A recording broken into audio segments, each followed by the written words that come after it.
ನಾಳೆ 6 ಗಂಟೆಗೆ ಓಪನ್ ಇರ್ತದೆ, ಬನ್ನಿ. ಇಲ್ಲ ಚಾಮುಂಡಿ ಬೆಟ್ಟಕ್ಕೆ ಹೋಗೋರು ತೊಂದ್ರೆ ಆಯ್ತದೆ. ಮೂವ್ ಮಾಡಿ ಮುಂದೆ.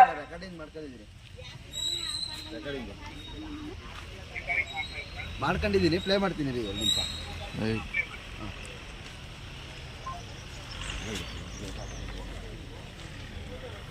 ಚಾಮುಂಡಿ ಬೆಟ್ಟ ಇವತ್ತು ಎಂಟ್ರಿ ಇಲ್ಲ, ದಯವಿಟ್ಟು ಎಲ್ಲ ವಾಪಸ್ ಹೋಗ್ಬೇಕು.